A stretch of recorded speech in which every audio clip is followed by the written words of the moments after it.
welcome to episode 392 of Good Luck High Five. That's right. This is a podcast for you if you play Magic the Gathering. Whether you're sitting at home shuffling up some Jumpstart, which I think is just so much fun and so many people have been having a great time. Or maybe you're shuffling up some Jumpstart on Arena. Or maybe you're at home playing Commander. Or maybe you're getting ready for that historic Open this weekend. No matter what, we are here for you. I'm one of your hosts, Maria, aka Honeycomb Washington. That's right. And I'm one of your hosts, Meghan, a.k.a. Don Colorado. And we will explain that story to you in a couple of minutes here. But yeah, welcome to the show. On today's episode, we are going to talk about something that I guess we don't often super dive deep into, which is Magic design philosophy. That's right. It is particularly relevant right now because we're also going to talk about some tournament results in a variety of formats that have obviously led people to do a lot of discussion about Magic's current design philosophy, as well as their banning philosophy and just R&D in general and what's going on there. Yeah, some really interesting stuff that we're going to get a chance to break apart and talk about. And we are always, of course, interested in your feedback, too, after you listen to this episode or while you're listening, whatever. And you can tweet at us at GLHF Magic with your thoughts about it, like how you like to play Magic, how these things impact you, or if they don't at all. We'd like to know. Yeah. Maybe you're like, do you know what? I'm doing great. In which case, we're honestly very happy for you. Yeah, great. Excellent. Thumbs up. You're doing great. But yeah, before we start the show, we've got a couple of updates for you. One relevant to our new names, me as Honeycomb Washington, at the beginning of the show, is that we got a new office. Yes, that's right. As you may recall, our old office that we had just moved into was flooded when part of the building was on fire and the fire got put out. And, the upshot of all of that is that there was a lot of water, a lot of water in the building. And because there was really no firm timeline for when that building was going to be usable again, we decided to move. Yeah, and thankfully, we found a really, really incredible space here in town that we're super excited to move into. If you're watching the video of this, I put up a couple of pictures and you can see it's a really cool, raw warehouse looking space that we're going to make look really awesome. It's got a couple of rooms in it too already and was previously used for voiceover work. So that's really awesome because there's already some sound paneling up in there. So I feel like it's next home as a podcast studio, it just makes sense. That's right. It was meant to be. There are also 2 huge old blocked off fire doors, which are terrifying, which I will be, trying the best to hide with whatever I can because boy, do they spook me. So thank you to everybody who helped support us in our original new office campaign. As we move into our new office, we still thank you so much for your help. And we will be making our, heroes, what do we say? Gods of Theros. Gods of Theros. Thank you, Wall, for everybody who donated to that campaign. Thank you so much. It's going to help us get into our new space now as well and get it set up and ready to go. Also, a huge thank you to Du Nord. They are a local business that also had a relief fund for the Lake Street area, which is around where our old office was. And they gave us some money towards a new soundboard because our soundboard was completely fried in that flood. They're just they're such a wonderful, we already loved going to Du Nord. Oh, yeah. They're a local distillery for context. Yes. Yeah. They're so fantastic. And we're very, very thankful to them. Yeah, and if you want to check them out and perhaps support them in the work they're doing, helping small businesses get back on their feet after everything that happened here in Minneapolis, they are called the Du Nord Foundation. And really, really fantastic. Thank you so much to them for helping us out. We've got an awesome new soundboard that's ready to rock and roll as soon as we get set up in the new space, which will hopefully be very, very soon, so we can get back to creating content the way that you're used to seeing it and we're used to doing it, Yes. Look, I love my apartment, but also, oh my goodness, I'm so sick of this setup. Right? Of this of this subpar podcasting. You know, it's not ideal. So hopefully we'll get back to a way that we can do it for you very, very soon. Yes. And we'll share pictures and updates along the way with you because we're super excited and we hope you are too. And you can check those out, posting updates on our Patreon, patreon.com/GLHFmagic. And I suppose that's a good segue to say that thank you to those people too. Everybody who supports us as a patron.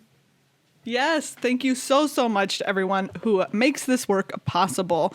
On the day-to-day, even when our life isn't in a big transition, we still absolutely need our community support, and it just means the world to us. Yeah, you can become a patron for any dollar amount. We'll get you access to our Discord server, and then higher dollar amounts you get rewards, which we'll be able to start sending out ASAP as soon as we're in our new space. As soon as we're in that space, we are so excited. Yes. Also, because it has been a big conversation point recently, I just also wanted to point out to everybody, if you've been following the news about the new Postmaster General and the changes that he's making to the U.S. Postal Service, which they are very worried about causing massive delays and like just the general war against the post office sometimes.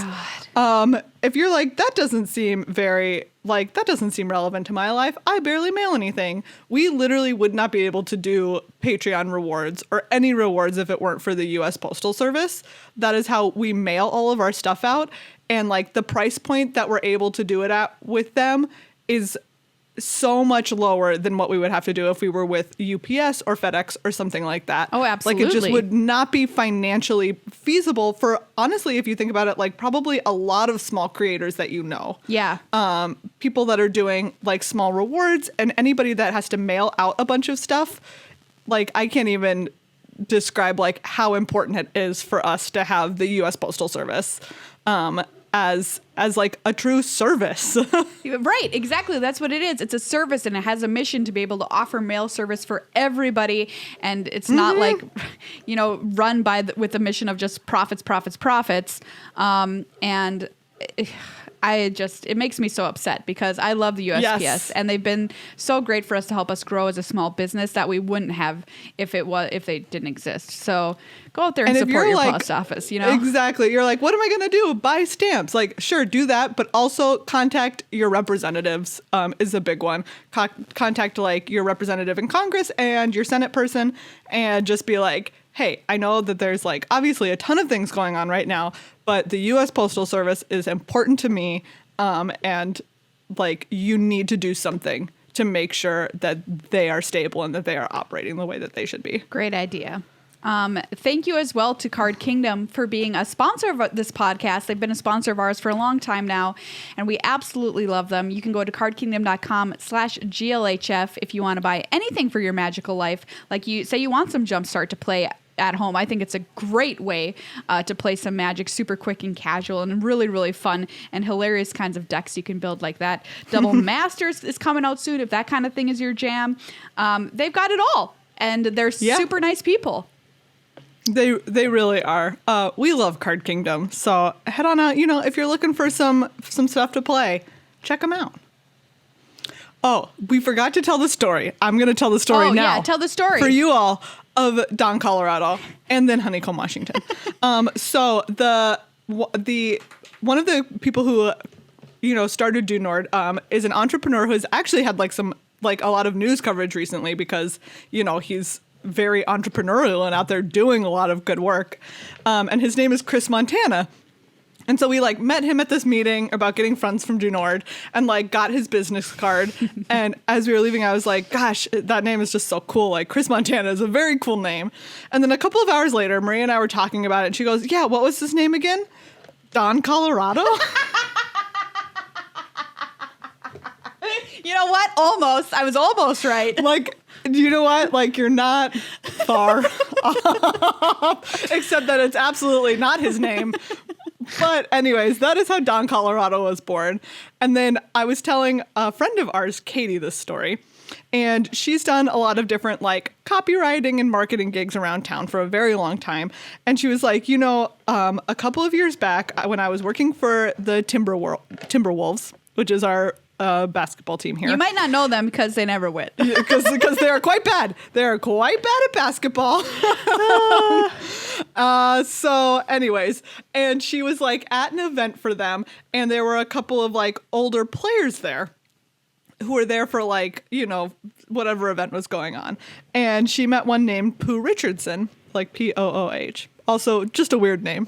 But anyway, so she met Pooh Richardson. And then, like, at the end of the event, she goes home. And her partner is like, oh, how was it? And she's like, oh, it was good. I met this old Timberwolves player. What was his name? Honeycomb Washington? And the best part is that from that, he was able to be like, do you mean Pooh Richardson? Yes! Yes! So anyways, that's how Honeycomb Washington and Don Colorado came to be. Beautiful. And just great names. You know, I'm really happy to be Honeycomb yes. Washington from here on out. Yeah. It's our new detective. Like, we've decided we're a detective duo, like an old-timey detective duo. Yeah, totally. Totally. Yeah. Don Colorado and Honeycomb Washington. Okay, let's talk about design philosophy, banning philosophy, and some tournament results that inspired us to talk about all of this. Yes. So, obviously, this past weekend was the Swiss rounds of the Players Tour Finals, which was a little over 140 players, some really, just a stacked field, tons of experience, tons of great top finishes amongst these players. And at the end of it, half of the top 8 is Team of Reclamation decks. Yeah, and to be fair, I was honestly expecting it to be more than 4 in the top 8. Yes, I think everybody was. I think the majority of people would have put their expected number at 6+. Yeah, for sure. Because the metagame was so heavily tilted in favor of either Team of Reclamation or 4-color Reclamation, so Reclamation decks generally, I was a little bit shocked to only see 4, which I guess that's not a good thing. No, exactly. Like, when it is half of the top 8 and you're like, oh, wow, thought it would be more. That's not great. To kind of just tease out the rest of the top 8, in case you're wondering and you don't know what the other decks were that weren't those Reclamation decks, there was a mono black deck, there's a Mardu Winota deck that's kind of weird, there's an Azorius control deck, and there's a Jun sacrifice deck. So that's what's rounding out the top 8 there. But yeah, the prevalence of Wilderness Reclamation, like in Standard, it's been a problem for a long time now, honestly. Remember when Nexus was around? Yes. Yes, and this is part of what we're going to talk about because Team of Reclamation or Reclamation was a problem with Nexus. Yes. And then they were like, do you know what we're going to get rid of? Nexus of Fate. Nexus. Yep. So they banned Nexus of Fate. Before we get into all of this, let's just also talk about these historic results. Yeah. So there was a couple of tournaments over the past weekend, too, that were historic, run by other companies. There's one run by the Mythic Society, and there was a MTG Arena Zone Open Series historic event, too. Both were best of 3, and Team of Reclamation and Wilderness Reclamation decks were just ate up the top 8s of those tournaments as well. Yeah. It's sad. We talked about historic last weekend about how many cool decks there are, and it seems that once there were tournaments of historic, people just were like, well, I'm going to play this the best deck, and busted deck in this format too. Exactly. Oh, it is. It's rough. I'm so sad. I am sad too. Historic is so fun. There's so much possibility, but Wilderness Reclamation is just strangling everything. Exactly. Like, we were just talking about, for literal months now, I was like, wow, I love historic. It has been my constructed format of choice just because there were so many different decks, and it also felt like any matchup that you played, there was a chance that you could win it, right? Like, there wasn't ever anything where you're just like, oh, this deck again, like, it's the best and I'm gonna lose to it now, I guess. Yeah. And And like there was something it was so fun. It was pure. It was so pure, Megan. It was so fun. But I'm looking at these two events. Let me count. This one top 8 had Temur Reclamation, Boros Combo, Temur Reclamation, Temur Reclamation, 4-color Reclamation, Temur Reclamation, and then Kethis Combo and Mono Red Aggro. The second one, Temur Rec, Rakdos Dredge, Jeskai Feather, great. Temur Rec, Mono Blue Tempo, Temur Rec, Esper Hero. So that one, both of them. And like glittered. what I love is like the rest of those results, right? I love that the other decks in those top 8s were just like completely, you're like, what? Yeah. Boros Combo? What does that even mean? Yeah, really cool. You know, yes, like Esper Hero, great. Like, yes, let's get that thing back in here. But yeah. So obviously, wilderness reclamation is a problem. Yeah. And, Wizards of the Coast has known that wilderness reclamation has been a problem for a long time, which is evidenced by the banning of Nexus of Fate. Yes. And so this kind of has led people to talk about when you're looking at bans, should you ban enablers or should you ban payoffs? Right. And because, what we mean by that too is we can see this philosophy reflected in the most recent bans, which took Agent of Treachery away because of Winota, Joiner of Forces. So that is once again banning the payoff the same way they banned the payoff Nexus of Fate when they could have just banned Wilderness Reclamation, when they could have just banned Winota. Yeah. And, I think it's interesting to look at because you look at wilderness reclamation and you're like, well, obviously did not kill this deck at all. No, they don't care. Expansion Explosion is just there and it just gets the job done also. And if it wasn't Expansion Explosion, well, they would just go to the next best thing, which is probably like Eugene or something. I don't know. Yeah. I mean, you can't cast Eugene at instant speed. True. Thank God. Yes. But right, like you do end up with things like the thing with Winota is you look at that and you're like, well, in that case, did they do the correct thing? Because, like Winota decks aren't a thing anymore, except for this one in the top 8 of the standard event. And you're like, oh, well, that's cool. Like somebody found a way to make that version of this aggro deck work. Right. And I think in that case, they're probably right. Because what you've got to do is look through, I guess, all of the available cards in every format and say, is there something here that is potentially going to be a huge problem if we leave Winota alive? And I think with this also, Agent of Treachery to some extent made sense also because Luca was in the, like there were also the Luca decks. Yeah. That would just put it right into play. And it was terrible and frustrating and made you mad. Yes. And made you want to hit somebody. Well, and now we're playing this version of Historic I talked about last week where the payoff is Craterhoof Behemoth. And I've got 8, combo enablers in that deck too.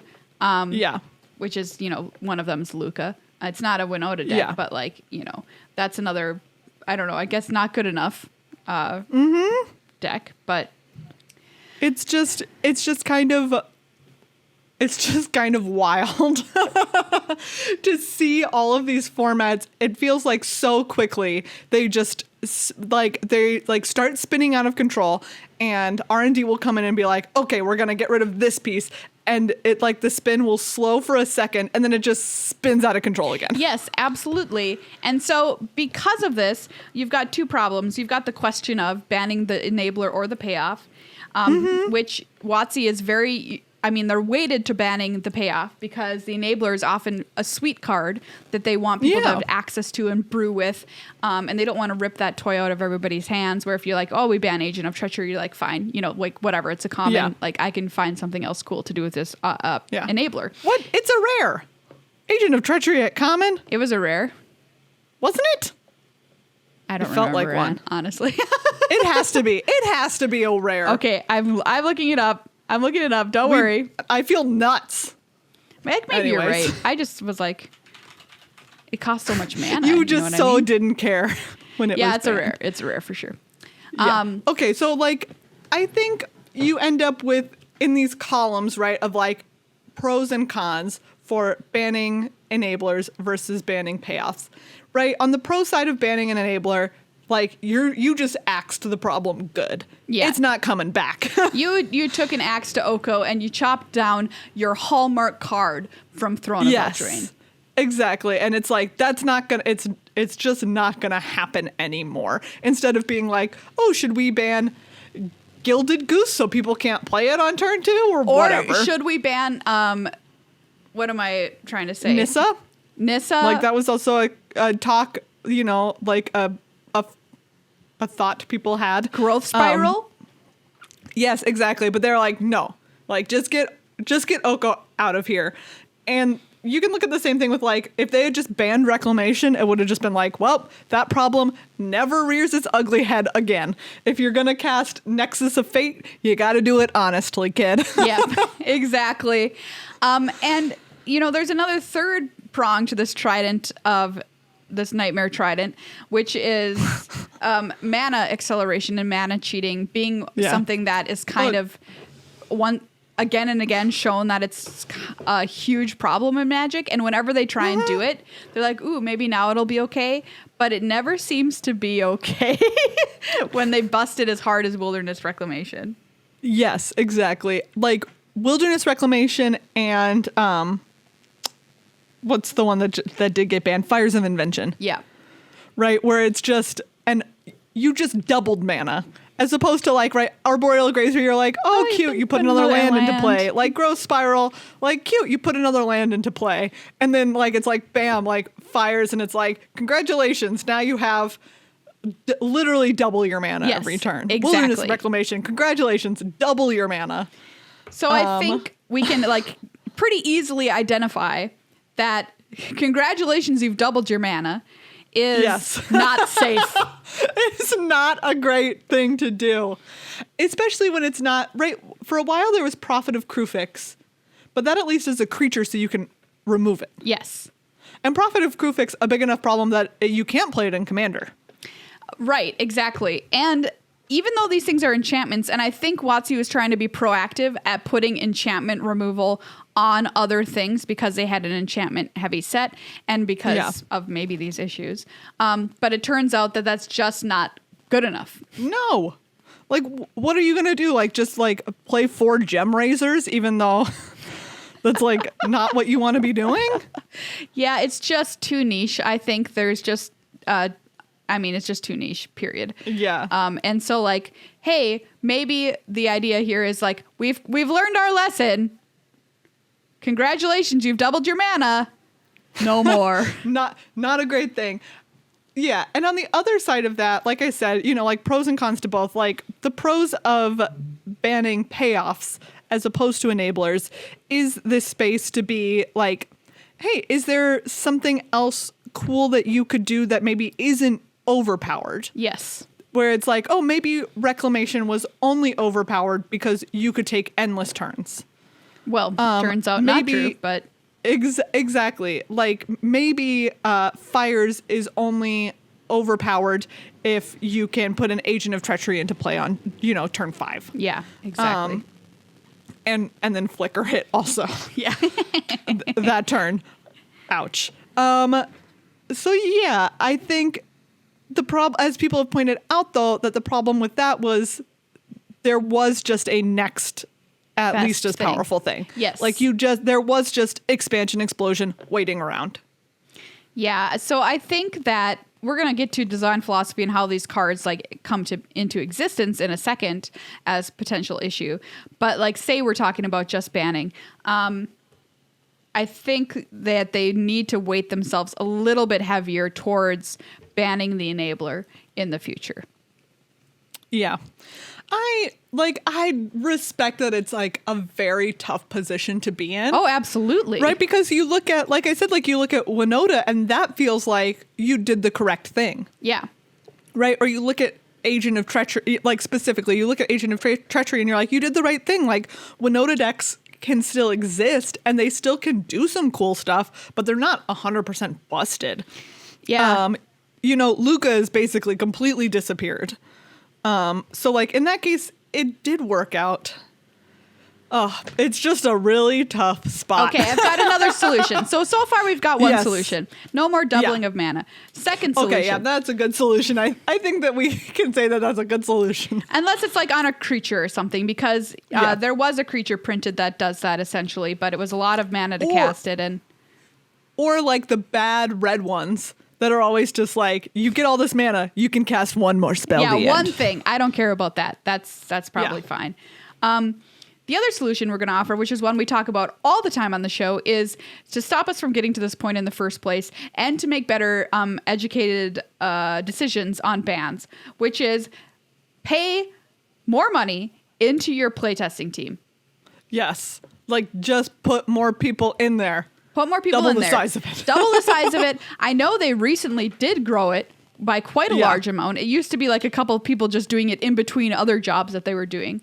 But because of the new design philosophy, which we'll talk about again in a minute, they, I think, need more people in there. If they're going to continue that design philosophy, they need more people on that playtesting team. Yes. That is literally their only job. They are not there to test your commander products. They are not there to test your supplemental weird stuff. They are there to test standard. They are there to test like, your historic format. Yes. They're like, this is busted. This is their job. It is not an afterthought. It is not something they do on the side when they're finished with their other stuff. It is their only job, and you pay them a great wage to do it, and you have a big enough team with enough really great minds working on it that they can identify these problems before they're huge problems. Of course, things are going to slip through. People are human. People like make decisions based on what other people are doing around them, all these kinds of things. But we're trying the very best to make sure that we don't hit that point. Yeah. I think also, just going back very quickly to a nerf that worked, talking about companions. Yeah. Right? Like, companions were a big problem, but I appreciate the fact that they took like a pretty aggressive line. Yes, they did. You have to pay 3 mana to put it into your hand. And they are mostly gone, but they are still around.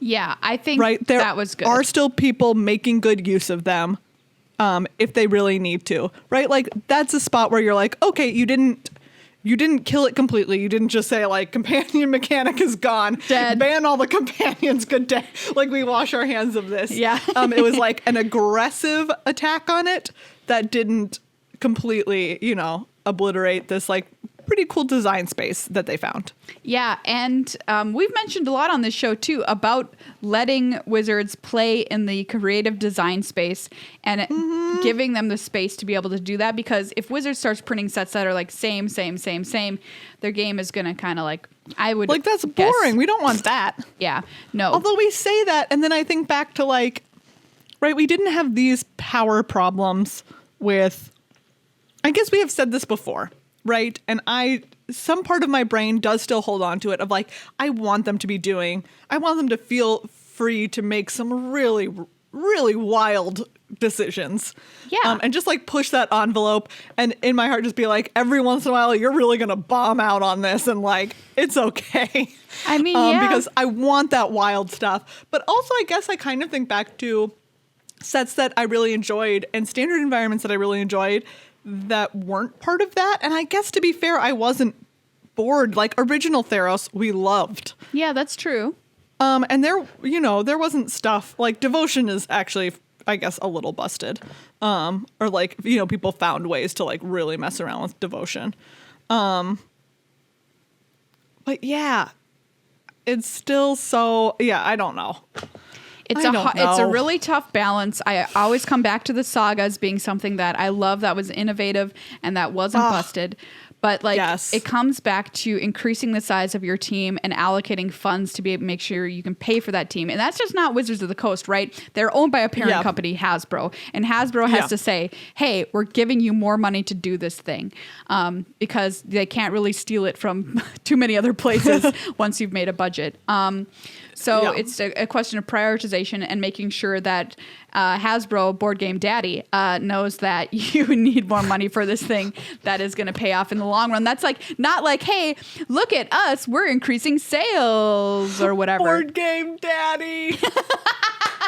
I mean, it's a hard pitch, right? It's a hard pitch to make to your boss saying, I need this much huge chunk of money to invest in R&D. That's not going to immediately show you money coming back to you, you know, so. Just so you all know, that's basically Maria and I's relationship, where Maria wants to buy things and I'm the person who says no. You're board game daddy.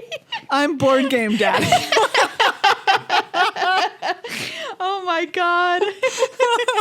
We're gonna get that plaque for you and put it over your door. Please, I would very much like that. Our board game guy Nicholas might be a little sad that you get to be board game daddy, though. I'm just gonna say. He knows. No, he knows. He knows the hierarchy.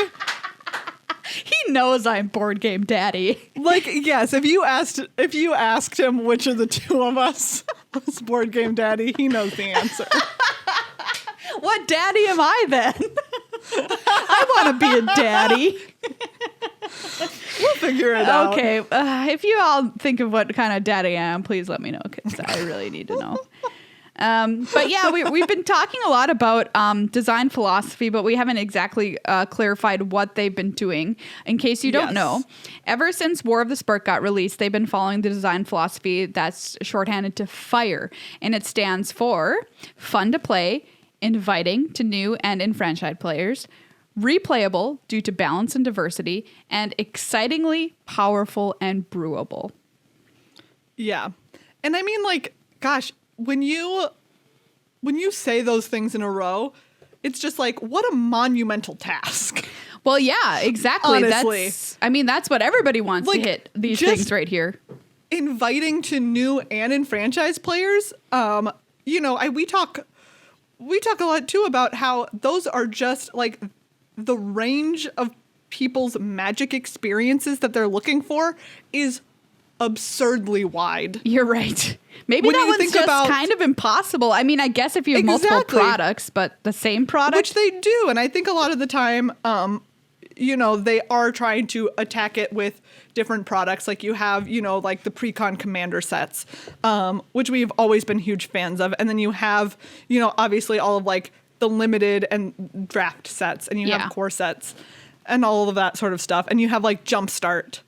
But it still is like the fact that there are people who come to Magic literally just looking to like sit around at home with their friends and look through cool cards and then like make weird decks and battle each other, all the way up to people who want to be professional Magic players and, reliably make the best deck and become the best at playing it.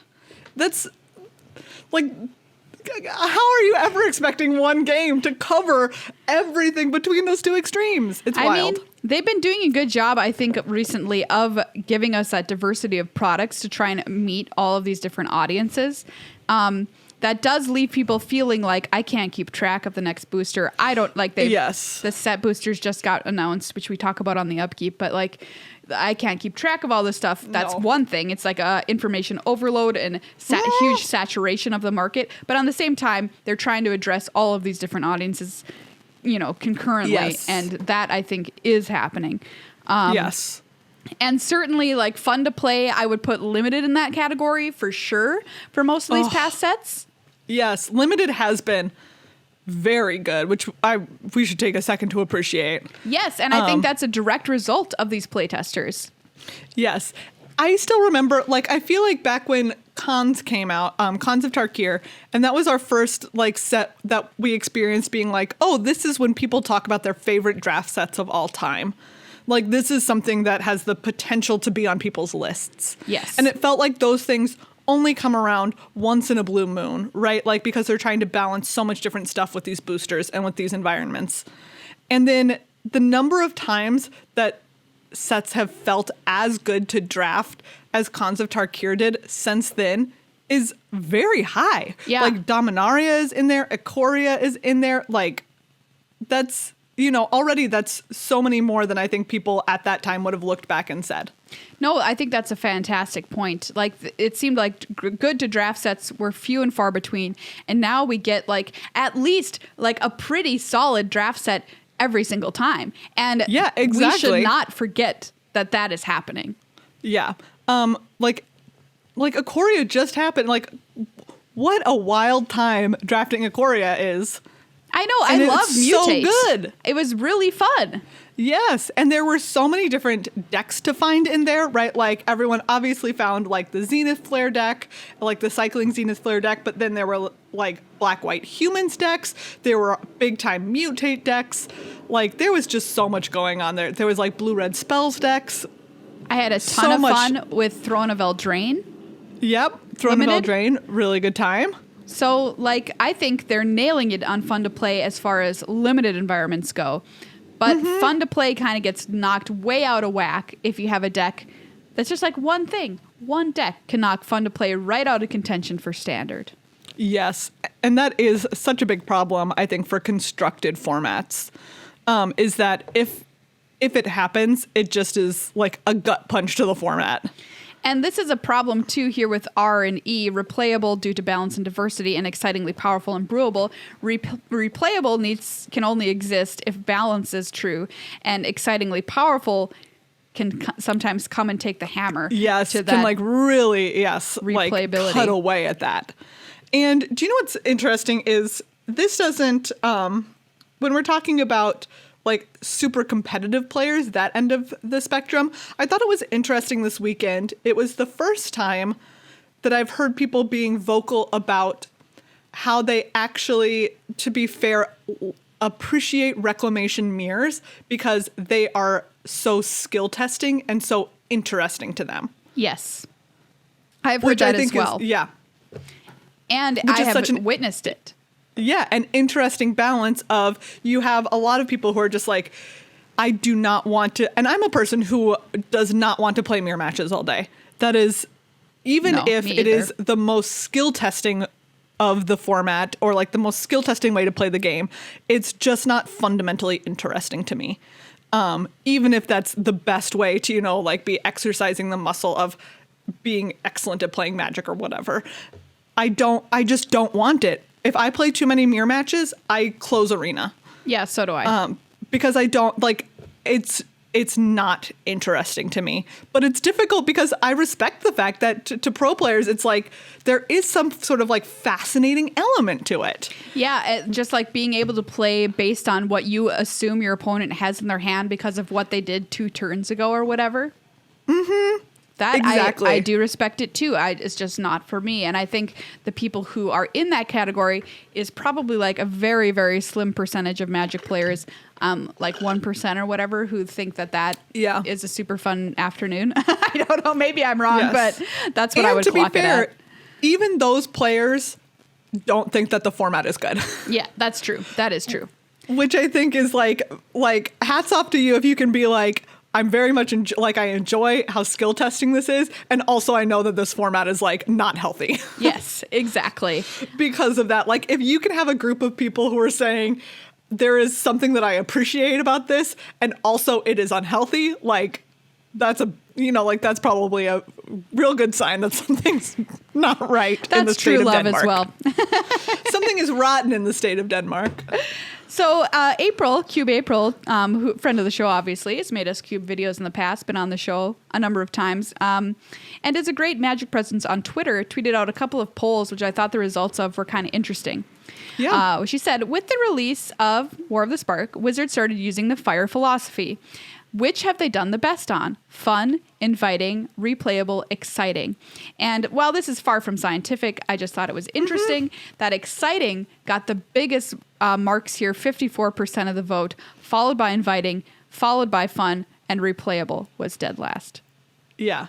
And 50% of 4 options. Yes. Like that is, yeah. And I think that is, supported by what we've talked about in the last couple of months of they are making like big, bold choices. Absolutely. Especially, I mean, in even R&D. Just with like the themes of the sets, like doing Eldraine was a risk as far as they were concerned, but they did it anyway.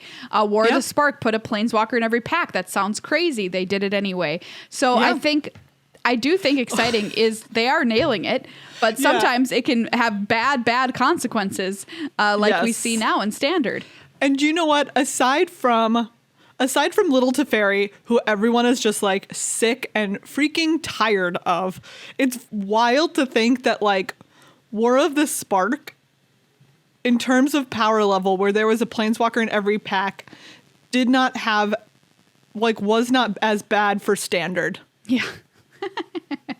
You would look at me like that and you're like, strange. is this going to completely mess up Standard? And it's like, no, it was fine. It like introduced one wildly annoying card.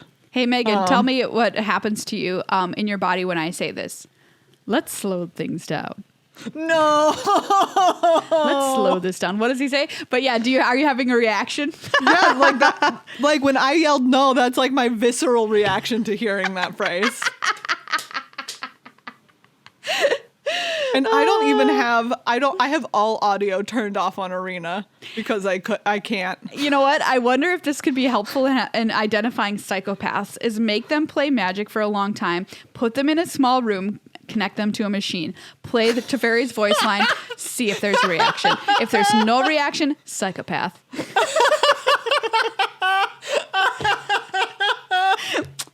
Don't call me a scientist, but I'm pretty sure I just invented a foolproof test. Oh my goodness. April also had another poll asking how successful the fire philosophy had been. Have they succeeded at it? She had 4 flames to 3 to 2 to 1, one being least successful, which got the majority of the vote there, 43%, and 4 being the least at 2%. Which, like, I don't know. I personally think they are delivering on what this wants to do other than the balance aspect of it. I think it kind of comes back to, again, like we were saying before, it's so many things. How could you ever be how could you ever be accomplishing all of these? But don't you have to try? Like, yes, I believe that you have to try. Absolutely. And I think that a lot of what we've seen that's cool is a result of them trying. Yeah. And I guess it just, for me, when I look at results of like polls like that, I'm like, well, yeah, I don't know that anyone's ever going to vote for Flames because everyone's going to always be upset by something, right? Yeah. Like if you're pushing the envelope, there's going to be people who are mad that it's too powerful and there's too many bannings. I feel like it's a real tug of war that you're never going to completely win. You're just always playing the tug of war. I am going to fix this for them right now. You ready? Okay. Yeah. We're sticking with fun to play. We're sticking with inviting. We're sticking with replayable. But E is not going to be excitingly powerful anymore. It's going to be entertaining and brewable. What do you think about that? Ooh, I like it. I know entertaining and fun to play are the same thing. But like what I'm trying to say is take the powerful out of there and just make it brewable. I think then... Like, you can still have power, obviously, because you're going to. But can we just replace the E with brewable so it's Furb? Does Hasbro own Furby? Hold on. Hey, everyone, this is our Furb philosophy. Furby. I'm looking it up now. Oh, yeah, Hasbro does own Furby. It's perfect. So we can have, like... Furb, yeah. And like there's a little icon of a Furby every time they talk about it. And so then instead of trying to make stuff that's like quote unquote selling packs by being a big splashy mythic, what they're doing is giving you interesting pieces to work with that you can put together to make a really cool deck across formats. What if they started to focus on that? Maybe the end result is they sell more packs because their format is so diverse and inviting that they end up achieving that goal through another means. Yeah. And also Furby. I think that that's legit. Do you know that the inventor of the Furby thinks it's alive?